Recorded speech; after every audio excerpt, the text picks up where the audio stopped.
Have you ever wondered why every aspiring actor, every aspiring singer moves to LA? Like in the era of internet, where you could very well do everything from the comfort of your home, upload it on YouTube or on TikTok, blow up. Why on earth would you need to leave everything behind and go to a new place and start all over? And why do people seem to go to the same places over and over again? And the answer is very easy. It's all about opportunity. You need to go where the opportunity is. And depending on what your field is or what your goal is, that place will vary. So for aspiring celebrities, aspiring actors, it might not just be a matter of having eyeballs on them, but rather meeting the people that can either present them new opportunities or that are one or two steps ahead of them and can tell them how they got there. That is something that I very quickly realized when I came to San Francisco for the first time, when I had what was an idea on a napkin that is now a biotech startup. I started this channel when I was in college studying biochemistry, and I was obsessed with everything I was learning, and I felt like, I don't know, people don't talk about biochemical or biotech facts in an entertaining way enough. So that's why I started this channel. But a few years have gone by, and while being in this journey, I ended up at a hackathon that the European Commission organized for top 100 young scientists all across Europe. I knew already that I wanted to start a startup. You know, that's something that I was certain of. But what I didn't know is that I would start it at 24, right after my master's. That definitely caught me off guard. So thanks to this hackathon, I not only met my co-founder, who is still my co-founder and is my partner in crime in this whole thing, but also we came up with the idea that then led to our startup, which is essentially, in a nutshell, if COVID got everyone we know tested for that disease, why let it die there, and why not take that same mode and that same approach to diagnose other diseases? And lung cancer is the disease, the type of cancer that kills the most people in the world by far. So we decided we had to tackle that very problem. And that is what we're doing right now with our company, OncoSwab. That was 2 years ago. And a few months ago, I moved to San Francisco. We started the company, we have clinical trials ongoing, we got our first rounds of investment, but now it's time for us to make it big. And I can't make it big if I don't have the people that show me the way, that show me how they made it big themselves. I also need to be surrounded by people that are working on similar things or maybe completely different things, but have the same motivation. So, let me tell you what happened the first time I came to SF.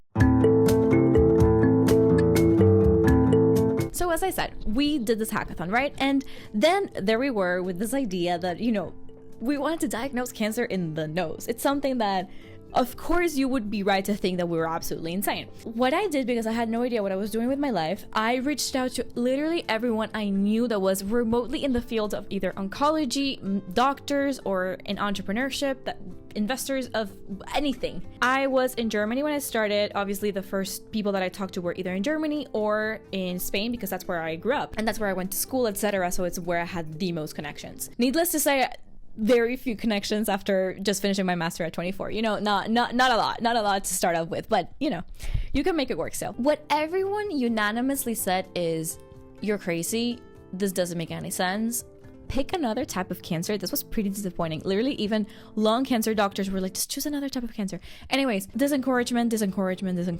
I was told to maybe pursue a PhD first by the German government, by the way, because they offer some programs for entrepreneurship, whatever, in science. They were like, maybe do a PhD first, proof that the science works, and then start a company. And I'm like, you don't understand. Like, if I wait 4 years or more to do this, someone else is gonna do it. Like, it's not that crazy of an idea. That's how I saw it. So I refused to accept the feedback I was getting, because I had a very, very clear vision that this was a big business opportunity. This was a big idea with a huge potential impact. And I knew there were people that were going to back us. I just had to find them. So that's when I decided to go to the States. And I had done my semester abroad in New York. So I had my former roommate there and was like, hey, can I go visit you? And while I'm there, just go to every event I can find, just every meetup, every happy hour, just anything. And that's what I did. And what was supposed to be 2 weeks in New York ended up being like 3 months in the US, going from conference to conference, meeting to meeting, because of the momentum I was getting and because of all the connections I was making. I was in New York for 2 weeks, and there I learned about a conference in Silicon Valley. So I ended up, again, what was going to be a 5-day trip or something to the Bay Area, ended up being almost 2 months of being here. When I had conversations here and I would present them with my idea, this was just an idea, and I was just looking for feedback and for people to tell me, what does one do when one has such an idea? When I started hearing was, oh, that's good. How much have you raised? And I'm like, what do you mean raised? I don't even have a company. There's nothing. This is air. And not just that, but the following comment would always be something like, you know what? I know someone that did something similar in a similar space. Let me connect you to them. That is the mindset that people have here. People pay it forward. People help you with no expectations of anything, just because someone helped them when they were first starting. And then the third type of comment would be like, wow, and imagine what you could do if. So not only would they immediately validate your crazy ideas, which is not necessarily always good, because maybe sometimes, ideas suck, but it's an environment where crazy ideas are accepted. So not only are crazy ideas accepted, but they also open doors to other connections that can help you, and they dare you to dream even bigger. I have yet to find a place like this on Earth for startup founders. So that's awesome. You find a place on Earth where people resonate with what you're building, where you find support. Does that mean that you leave everything behind and move right away? For me, that was not the case. And there's 2 reasons why I didn't move right away. One is visa status, and the second one is financials. Let's start with the first one, the visa. If I would not have had that bottleneck, I would have never left. I would have come here for that conference, whatever, and I would have never left. 100%, hands down, no questions asked, no doubts. But because I am a foreigner, I had to find a way to get a visa. For me, that was the O1 visa. People call it the startup visa or the founder visa because it's very common in startup founders. Almost all of my friends here that are founders that are not American, they got an O1 visa or they got married or other typical reasons, but mostly it's the O1 visa. The O1 visa has kind of an obnoxious name. It's called Visa for Alien of Extraordinary Abilities. And it's a visa you get when you can prove that you are at the top of your field. And that way you're showing the country that they would benefit from having you there. Now, this is a visa that your company needs to apply for, not you as a person. I could honestly make a video entirely on the O1 visa, how I got it, the criteria, how to meet the criteria, which evidence I used for each criterion. Let me know in the comments if you would like me to talk about that. But essentially what I did was first contact immigration attorneys, reach out to them and be like, hey, this is my situation. Bear in mind, there was no company, okay? There was nothing. It was just air. And then they told me that probably the best option would be to get the O1 visa, but I would need to work on essentially fitting, meeting the criteria. So for the following year, that's what I did. The second aspect was financials. So what do I mean by that? Obviously, being in the Bay Area is more expensive. Running a company in the Bay Area is more expensive. I will say it's more expensive for a reason. In a way or another, it's kind of justified how expensive it is. Don't get me wrong. I don't support inflation, okay? But the access to talent you have here, not just to hire in your company, but just, I'm at a WeWork, okay? I'm at a WeWork, right? Talking to an investor about a red flag that was raised by someone else about my company. So now we're discussing this potential red flag of mine or in my company. Hang up the call, the person next to me goes, oh, you know what? I used to do diagnostics. Investment. I think that you should do A, B, C, D. And the person behind me is, oh, which investor were you talking to? Oh, yeah, I've talked to them too. Yeah, typically they like to see A, B, C, D. I mean, I go to a coffee shop. Literally this happened the other day. I went to a coffee shop and I was journaling, reading, minding my own business. And then the person next to me apparently was a journalist interviewing a VC from a very top VC firm, and the man was spilling all the tea. He was spilling all the tea. Maybe people should find other places to have this type of meetings. But anyways, I was like, well, how fun is this? I get to hear all of the VC gossip, venture capital gossip in the Bay Area just by literally so serendipitously, I'm having coffee, I'm minding my own business. This just happens here. But that was not the point. See, that's my problem. That's my problem. I go in tangents. My point was going to be, okay, financials. We had to wait until we had raised more money for me to come here. I think that's pretty obvious, no? That's obvious. We raised a pre-seed, but the traction we needed to raise money was, because we're a biotech company, had to do mostly with samples, with data, with testing patients. We now have a multi-center clinical trial. We have multiple hospitals participating in our clinical trial, testing patients suspected of having lung cancer. And we're doing all of that for very, very, very low cost because we're doing it in Europe. If we were doing it here in the US, otro gallo cantaría, as we say in Spanish. Things would be different. So for us in particular, for us in our situation, the disease we're treating, the team we have, the connections we had, it made sense to get started in Europe. It was cheaper for us to get traction somewhere less expensive. That being said, I did continue to come to SF constantly, and I did continue to make connections here because I knew the whole time I wanted to move here full time and raise money here, etc. I didn't want to be a total stranger by the time I moved here. I wanted the people that I will potentially one day ask money for or pitch to or ask for introductions, etc., to know me already, for me to be a friendly face. Now, is it super, super, super expensive to live in the Bay Area, to work here, to pay rent, etc.? I will say not crazy expensive. So you can always find good deals. Like, I don't think I pay a ton of money in rent. I work at a WeWork. It's $300 a month, and I can go to any WeWork I want anywhere in the world, actually. And I'm super happy with WeWork. I love it. I'm obsessed with it. And then if I have to take meetings, I just take them from home. Or WeWork typically has meeting rooms as well, so that's not a problem. Chances are you're mostly gonna be working, so social life expenses are reduced because you're working all day. So for context, we've raised close to $1 million, but less than $1 million, and it's doable. Now, would I move here without having raised absolutely anything? It really depends. If you're building an AI company and all you need is customers, or you have an idea and you want to get the first investors, etc., maybe. For us, I needed to use that money to generate data, to essentially spend it on R&D, on research and development. So it depends on your situation. Now, how is life here in SF? My favorite part of the video. I am obsessed with this place. I'm very, very happy, and I'll tell you why. Well, first of all, it's gorgeous. It's a beautiful city. I don't understand the bad press San Francisco gets. Yes, there are homeless. It is very common to see a car with a broken window. Yes, I will say that is true. I don't have a car, so I would say it's very safe. I never feel unsafe in the city, and I live in the very, very center of the city, so I feel super safe. It's so close to the most beautiful nature.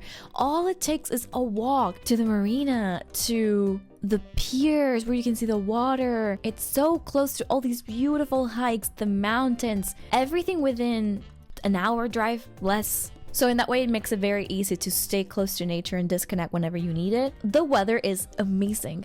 It's sunny almost every day. It's never really warm, like super, super warm. It's also never really cold. But most importantly, it's sunny almost every single day. Like every day I love going on walks every morning, and I can count on that. Whereas, I used to live in Hamburg, Germany. That's not the case. Probably what I like the most about San Francisco is the people. Like that's why I'm here. Like, I will be honest, the reason I'm here is because of the people. Being an entrepreneur, being a startup founder can be really lonely. Why? You are working like crazy on something that statistically will fail. Let's be honest. You don't think that because you're delusional. That's why you're a founder. Or not. Or will be one day. Or I don't know who you are. You don't really relate to regular jobs, or people with regular jobs, to be honest. Most people in your life probably have regular jobs, right? But there's something about being obsessed with an idea that does not exist in reality, but exists purely and thoroughly in your head. Having the luxury to hang out with people that are as crazy as you, and maybe even call them friends, and that just being the norm. is the best. It's really the best feeling ever. Like, I'm gonna finish filming this video and I'm gonna go to a birthday party of a friend of mine who's a founder, and almost everyone at the party are founders. And that's something that I value so much, because I mean, don't get me wrong, we talk about random things too. We're not just talking about which VCs we pitched to that week or anything like that. But it's just a community that inspires you to be better and bolder and dream bigger. It's so easy to find someone to look up to, someone that's a couple of steps ahead of you that you can just ask to meet for coffee, to hang out. It's very natural here, and you just have these people at arm's reach. That's why everyone's concentrated here. That's why Hayes Valley, Cerebral Valley, where all of the AI startups are. There's a reason why people tend to concentrate, to aggregate, and finding that community of fellow founders, people that are either dreaming to make it, striving to make it, that have already made it, and just want to help people that are in the process of making it and also want to help people. That's something that I feel super attracted to and is what makes my life here so exciting. So in a nutshell, beautiful weather, beautiful city, amazing people. What's not to like? And tons of investors. Let's not forget about the investors. Is San Francisco too much? Maybe you're wondering, is it too much? Like, yeah, everything you're saying is great. I want to be inspired too, but is it just all work and no play? I'm going to be honest with you. It can be a lot. It definitely can be a lot. Why? There's always something going on. Every single week, there's multiple events for founders, for AI founders, for crypto founders, for biotech founders, for healthcare founders, for you name it. There's always something going on. And what happens is that you co-live with all of these super ambitious people that are always striving to do 1% more, to get 1% better, to stand out above the crowd, because there is a lot of competition. Let's face it, there is a lot of competition.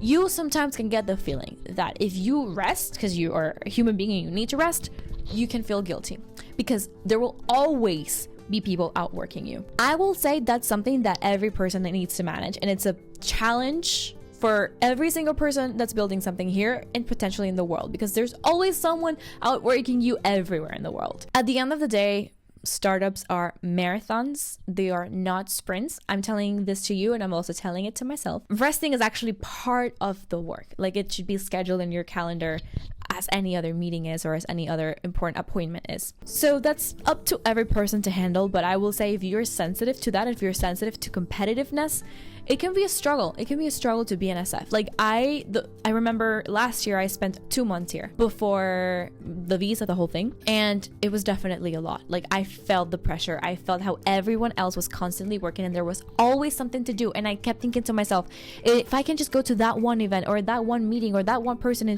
promised to introduce me to someone, let me see where the opportunity is.